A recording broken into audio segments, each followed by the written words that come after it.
उन जिन्होंने मारपीट की है इनके ऊपर जो संरक्षण है सीधे रूप से जो कंवरपाल है, कंवरपाल का और बीजेपी का संरक्षण है, इसलिए अमित को भी गिरफ्तार नहीं किया जा रहा है। तो मैं एमपी साहब से भी गुजारिश करूंगा कि वो भी आए और अपनी बात रखें और यहाँ संसद के अंदर भी ये बात रखें। इनके साथ जो अन्याय हुआ है वो बात संसद के अंदर भी रखें और डीसी मैडम और एसपी से भी इसमें मुलाकात करें। अभी मैं बुलाना चाहूंगा वरुण जी को, वो भी अपनी बात रखें। कोई बात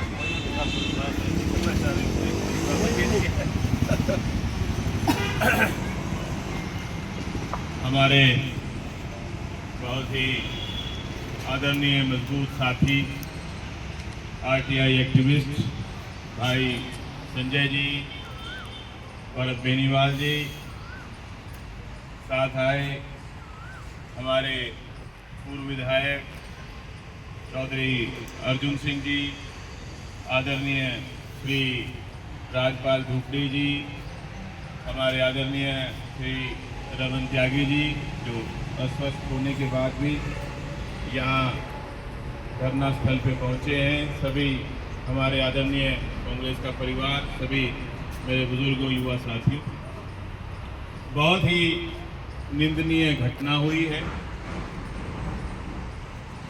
जिसकी जितनी निंदा की जाए उतनी कम। पूरे हरियाणा के अंदर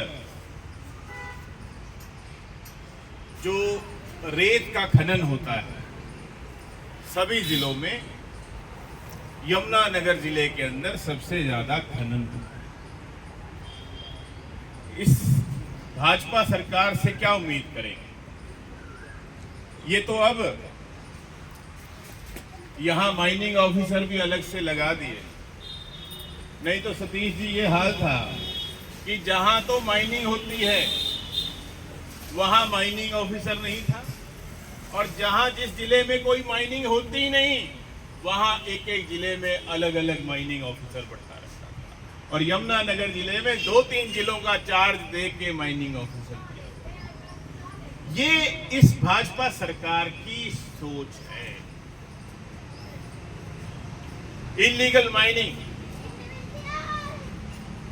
अमन जी, सैकड़ों एफआईआर यहां पर इलीगल माइनिंग की यमुनानगर जिले में दर्ज हैं।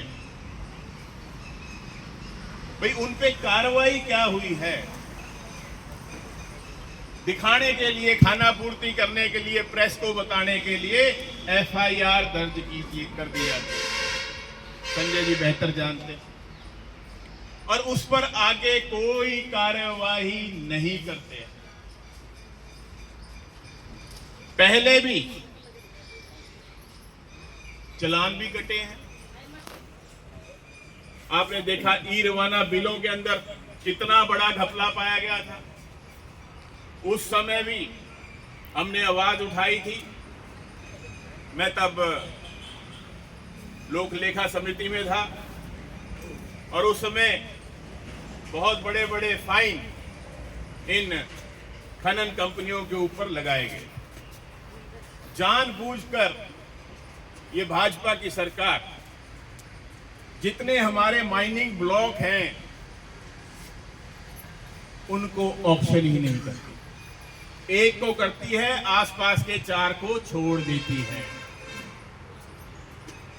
जिससे कि वो आसपास की जगहों पे माइनिंग होती रहती है।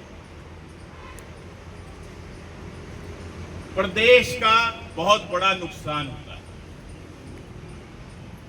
और सरकार आंख मीच कर ये सब देखती रहती है। जो डंपर हैं, आज आप सड़कों पर देखते हैं, सबसे ज्यादा एक्सीडेंट आप रिकॉर्ड निकलवा के देख सकते हैं। सबसे ज्यादा एक्सीडेंट डंपरों के कारण होता है।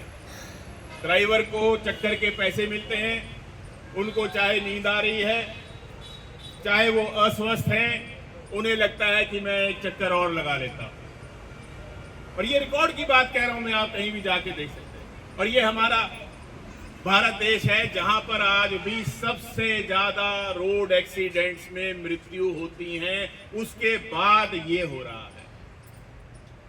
और जो संजय जी जैसे और भरत जी जैसे लोग प्रदेश के हित में अपनी आवाज उठा रही है। आरटीआई लगाने से क्या होता है भाई?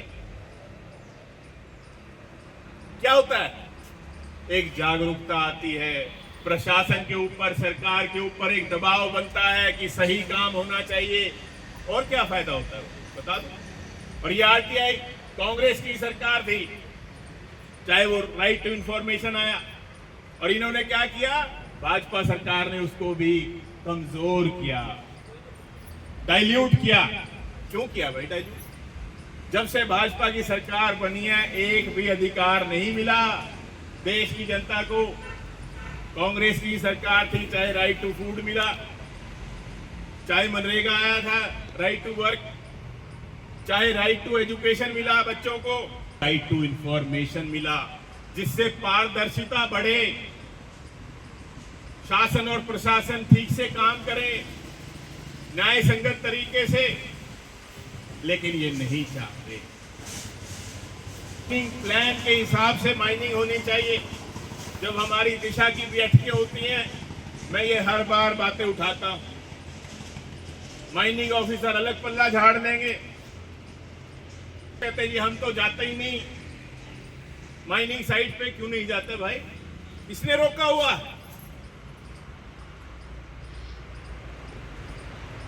अभी पंचकुला के अंदर, क्योंकि हम